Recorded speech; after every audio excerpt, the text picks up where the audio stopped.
चलिए जी, आज का हम लोग का टॉपिक रहेगा भारत की संचित निधि। भारत की संचित निधि से जो भी इंपोर्टेंट क्वेश्चन बनेगा वो हम डिस्कस करेंगे। पहला क्वेश्चन आप लोग से यही है कि भारत की संचित निधि किस आर्टिकल में है। भारत की संचित निधि किस आर्टिकल में है, तो ये है 266 का 1 में, अनुच्छेद 266 का 1 में है। ठीक है। भारत सरकार को प्राप्त सभी राजस्व जैसे आयकर हो गया या निगम आयकर हो गया, सीमा शुल्क, उत्पादन शुल्क, ट्रेजरी बिल, जारी करके लिया गया ऋण, आंतरिक एवं बाह्य ऋण, दिए गए ऋण की अदायगी से प्राप्त राशि आदि की एक निधि है जिसे भारत की संचित निधि कहा जाता है। देखिए डिस्क्रिप्टिव क्वेश्चन बता दिए कि भारत की संचित निधि क्या होता है। तो भारत सरकार को प्राप्त सभी राजस्व, जितना भी राजस्व सरकार को प्राप्त होता है, ठीक है, चाहे वो आयकर हो, निगम कर हो, सीमा शुल्क हो या कोई भी हो, आंतरिक एवं बाह्य ऋण हो, दिए गए ऋण की अदायगी से प्राप्त राशि की एक निधि है जिसे भारत की संचित निधि कहा जाता है। संचित निधि में से कोई धनराशि संसद द्वारा विनियोग विधेयक पारित कर दिए जाने के पश्चात ही निकाली या व्यय की जा सकती है। बिना विनियोग विधेयक के ये धन को नहीं निकाला जा सकता है संचित निधि से। ठीक है, अन्यथा, हाँ ठीक है, संचित निधि में से कोई धनराशि संसद द्वारा विनियोग विधेयक पारित कर दिए जाने के पश्चात ही निकाली या व्यय की जाती है। ठीक है, अन्यथा नहीं। ये बात अनुच्छेद 114 के 3 में लिखा गया है। ठीक है, अनुच्छेद 114 के 3 में। अतः विनियोग विधेयक को हर हालत में नए वित्तीय वर्ष के प्रारंभ मतलब 1 अप्रैल से पहले पारित करा लेती है, किंतु कभी कभी ऐसी परिस्थिति आ जाती है जब बजट प्रक्रिया 1 अप्रैल से पहले संपन्न नहीं हो पाती है। इसके लिए जब तक बजट प्रक्रिया पूरी नहीं हो जाती है उस दौरान व्यय के लिए लेखानुदान पारित कर धन की व्यवस्था की जाती है। यानी लेखानुदान सरकार के व्यय पक्ष से संबंधित होता है, जो बजट प्रक्रिया पूरी न होने के चलते व्यय की व्यवस्था करने के लिए पारित किया जाता है। लेखानुदान का प्रावधान अस्थायी एवं अस्थायी दोनों प्रकार की सरकारों के द्वारा किया जाता है। ठीक है, तो ये आप लोग को समझ में आ गया। ठीक है, भारत की संचित निधि कितना आर्टिकल में है, अब आंसर आना चाहिए। 266A। हाँ ठीक है, 266A, बहुत सुंदर जवाब। ठीक है, उसके बाद दूसरा एक आर्टिकल हम पढ़ाए थे 114(3). ठीक है, इसमें क्या लिखा गया है कि संचित निधि में से कोई धनराशि संसद द्वारा विनियोग विधेयक पारित कर दिए जाने के पश्चात ही निकाला या व्यय किया जा सकेगा, अन्यथा नहीं। ये बात 114 के 3 में लिखा है, आर्टिकल 114 के 3 में, कि विनियोग विधेयक के बाद ही धन निकाला जा सकता है। ठीक है, तो यहाँ से 2 क्वेश्चन बनेगा। और यहाँ पर एक क्वेश्चन बन सकता है, चुनावी वर्ष में लोकसभा के विघटन से पहले और नई सरकार के गठन होने तक वित्तीय वर्ष के एक भाग के लिए व्यय की व्यवस्था के लिए अंतरिम बजट का प्रावधान किया जाता है। लेखानुदान और अंतरिम बजट के बीच अंतर यह है कि लेखानुदान पारित करने का कारण व्यय के लिए धन की व्यवस्था करना होता है, जबकि अंतरिम बजट में व्यय एवं प्राप्तियों दोनों का विवरण होता है।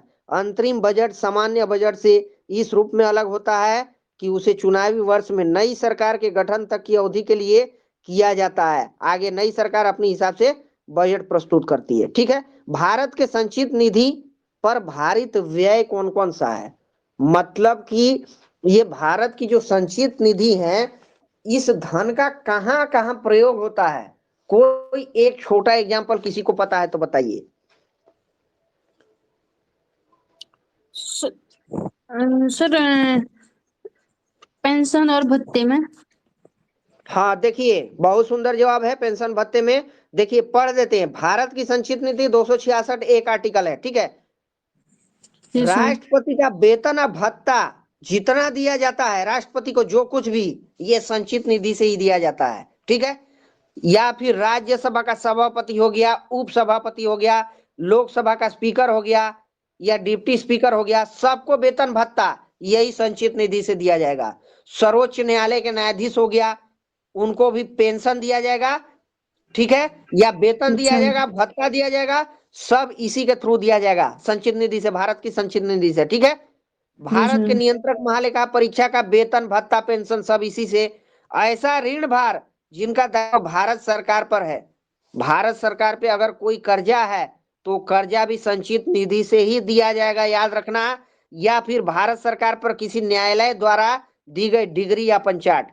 मान लीजिए अगर कोई केस चला गुजरात हाई कोर्ट में और उसमें जो है केंद्र सरकार को फटकार लगा दिया कि आपने इतना घोटाला किया है, आपको गुजरात सरकार को जो है 100 करोड़ रुपया देना पड़ेगा, तो ये भी पैसा संचित निधि से ही जाएगा अगर कोई डिग्री कोर्ट दे दिया है तो। ठीक है। कोई अन्य व्यय जो संविधान द्वारा या संसद निधि द्वारा इस प्रकार भारित घोषित करे, ये सब संचित निधि से। ठीक है, सब संचित निधि से। इतना बात हम बता दिए। कुल मिलाकर के जो निष्पक्ष काम कर रहे हैं ना, जैसे सर्वोच्च न्यायालय होगा निष्पक्ष काम है, ठीक है, राष्ट्रपति का भी निष्पक्ष काम है, तो ये सब इसी में आ जाएगा। ठीक है, संचित निधि से, याद रखना। अब जो कर्जा है भारत सरकार का वो भी संचित निधि से। ठीक है, अगर कोई डिग्री हुआ है न्यायालय से, किसी भी न्यायालय से या सुप्रीम कोर्ट से, हाई कोर्ट से, वो भी संचित निधि से ही दिया जाएगा। ठीक है, और संचित निधि कितना आर्टिकल में है तो 266(1). 114(3) में क्या है, 114(3) में है संचित निधि में से कोई धनराशि संसद द्वारा विनियोग विधेयक पारित कर दिए जाने के पश्चात ही निकाली या व्यय की जा सकती है, अन्यथा नहीं किया जा सकता है। 114 के 3 आर्टिकल में ये बात स्पष्ट लिखा गया है। ठीक है, चलते हैं आगे। भारत के लोक वित्त पर संसदीय नियंत्रण की विधियां। संसद के सम्मुख वार्षिक वित्तीय विवरण का प्रस्तुत किया जाना। देखिए, लोक वित्त पर नियंत्रण रखने के लिए 112 है अनुच्छेद। ठीक है, राष्ट्रपति प्रत्येक वित्तीय वर्ष के संदर्भ में संसद के दोनों सदनों के समक्ष वार्षिक वित्तीय विवरण प्रस्तुत करता है। हम फिर दोहरा रहे हैं कि जो भारतीय संविधान है इसमें किसी प्रकार से बजट शब्द का प्रयोग नहीं किया गया है। ठीक है, बजट शब्द का प्रयोग नहीं किया गया है, उसकी जगह क्या लिखा गया है, वार्षिक वित्तीय विवरण। आइए, वार्षिक वित्तीय विवरण किस आर्टिकल में है तो 112 आर्टिकल में, याद रखना।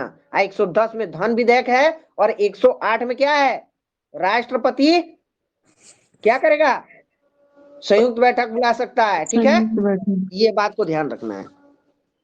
विनियोजन विधेयक के पारित होने के बाद ही भारत की संचित निधि से मुद्रा निकाला जाएगा। अभी बताएं, 114 का 3 आर्टिकल में लिखा गया है कि विनियोग विधेयक पारित होने के बाद ही संचित निधि से धन निकाला जाएगा, अन्यथा नहीं। 114 के 3 में लिखा गया है भारत की संचित निधि से राशि तभी निकाली जा सकती है जब इसके लिए विनियोग विधेयक को पारित करा लिया जाए। ठीक है, अनुपूरक अनुदानों तथा लेखानुदान का प्रावधान।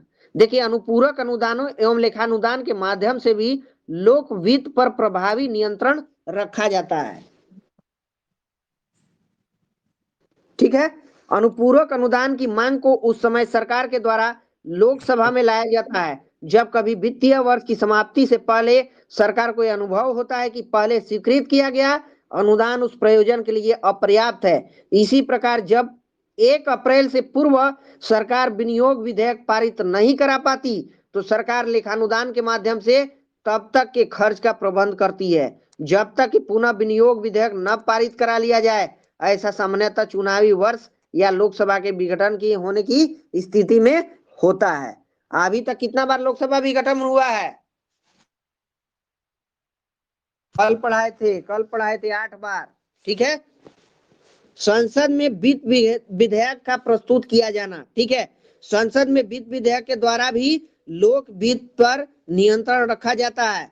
वित्त विधेयक को बजट सत्र में विनियोग विधेयक के साथ साथ पारित किया जाता है। ठीक है, वित्त विधेयक को विनियोग विधेयक के साथ साथ पारित किया जाता है और विनियोग विधेयक के बाद ही क्या किया जाता है, संचित निधि से धन निकाला जाता है। ठीक है, तो इतना इंपोर्टेंट चीज जो है ये संचित निधि से है, आपको ध्यान रखना है। यहाँ से 50 क्वेश्चन बनेगा।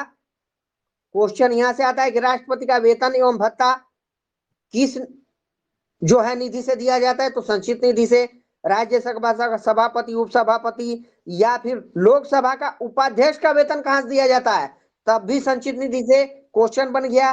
ठीक है, भारत का नियंत्रक महालेखा का परीक्षा का पेंशन कहां से दिया जाता है, तब भी संचित निधि से। ठीक है, सुप्रीम कोर्ट के जज का पेंशन कहां से दिया जाता है, तब भी संचित निधि से। ठीक है, भारत सरकार पर किसी न्यायालय द्वारा दी गई डिग्री का कहां से दिया जाता है पैसा, तब भी संचित निधि से।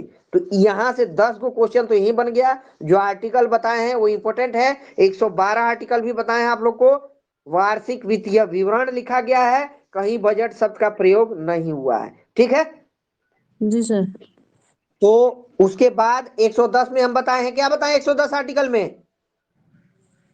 धन विधेयक 110 धन में विधेयक। धन 108 में क्या बताए हैं?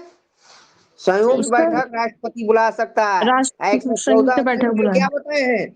114 के 3 में क्या बताए हैं? धन निकालने के लिए उसमें हाँ, संचित निधि में से कोई धनराशि संसद द्वारा विनियोग विधेयक पारित करने के पश्चात ही निकाल सकता है, अन्यथा नहीं। तो ये संचित निधि किस आर्टिकल में? तो अनुच्छेद 266 के 1 में। ये 266 संचित निधि से जो भी इंपोर्टेंट प्रश्न है, चाहे किसी भी एग्जाम में जाइए इंडिया का, ये क्वेश्चन यहीं से आएगा, यहाँ से कुछ बाहर नहीं आएगा। ठीक है, तो ये कंप्लीट होता है।